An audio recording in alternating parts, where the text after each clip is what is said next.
Hello friends, the documentary factory में आपका स्वागत है। मैं हूं आपका दोस्त सुनील। आज हम बात करने वाले हैं एक ऐसे बदनसीब एलिफेंट के बारे में जिसे हजारों लोगों के सामने फांसी पर लटकाया गया था। यह घटना बहुत ही दुखद और भयावह थी। सवाल उठता है कि उस हथनी ने ऐसा क्या जुर्म किया था जिसकी वजह से उसे फांसी पर लटकाया गया था।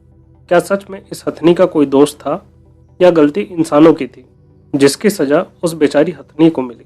चलिए पूरी कहानी आपको बताता हूँ।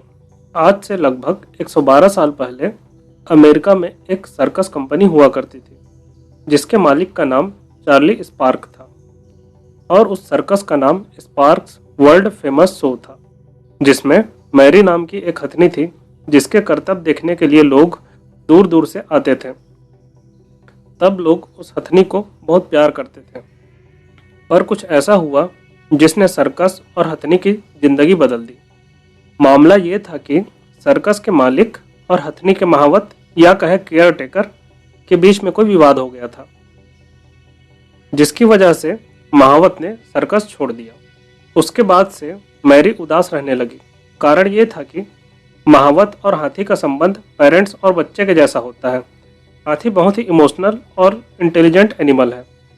हाथी समय के साथ अपने महावत से इतने कनेक्टेड हो जाते हैं कि अगर महावत उनसे दूर हो जाए तो वे उदास रहने लगते हैं, खाना खाना छोड़ देते हैं। खैर, कुछ समय बाद सर्कस मालिक ने मैरी के लिए एक नया महावत लाया, पर मैरी नए महावत से कनेक्ट नहीं हो पा रही थी। नए महावत की तकनीक और भाषा मैरी को समझ नहीं आ रही थी, ना ही महावत मैरी को समझा पा रहा था। पर उस महावत ने भी कोशिश किया और हथनी ने भी। फिर एक दिन सर्कस कंपनी ने शहर में सर्कस के प्रचार के लिए परेड का आयोजन किया, जिसमें सर्कस के सारे आर्टिस्ट और परेड में सर्कस के कुछ जानवर भी शामिल हुए, जिसमें हथनी मैरी भी शामिल थी। परेड में महावत ने हथनी मैरी को बहुत ही मुश्किल से काबू में किया था। फिर अचानक से हथनी को कुछ दूर खाने की चीजें दिखी। फिर हथनी ने परेड की लाइन तोड़कर खाने की चीजों पर हमला कर दिया। फिर महावत उसे रोकने और कंट्रोल करने की कोशिश करने लगता है, लेकिन वो कंट्रोल नहीं हो पाती। फिर महावत नुकीले अंकुश से हथनी के कान के पीछे वार करता है, जिससे हथनी को बहुत गुस्सा आता है। फिर हथनी वो करती है जो अमेरिका वासियों ने कभी नहीं देखा था। हथनी ने भीड़ के सामने महावत को नीचे गिरा दिया और अपने पैरों तले कुचल दिया। ये सब देखकर वहां के लोगों में अफरा तफरी मच गई।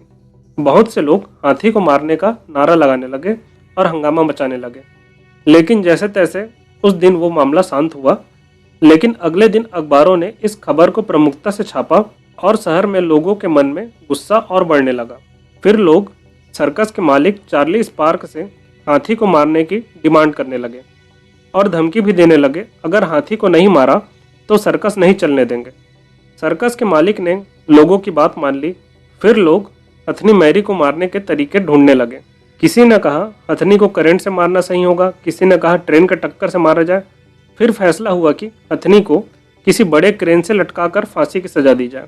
फिर हथनी को बड़ी मुश्किल से क्रेन से लटकाया गया, जिसमें हथनी मैरी एक बार क्रेन से गिरकर घायल हो गई, लेकिन किसी तरह उसे फांसी पर लटकाया गया और उसकी मौत हो गई। दोस्तों, ये दिन इंसानियत को शर्मसार कर देने वाला दिन था, जिसमें बेचारी हथनी की गलती कितनी थी ये सोचने वाली बात है। सबसे पहले उसकी आज़ादी छीनकर उसे बंधक बनाया गया। फिर उसे जोर जबरदस्ती से करतब सिखाया गया। फिर उस बेजुबान को इसलिए प्रताड़ित किया गया कि उसने खाने का सामान चुराया था।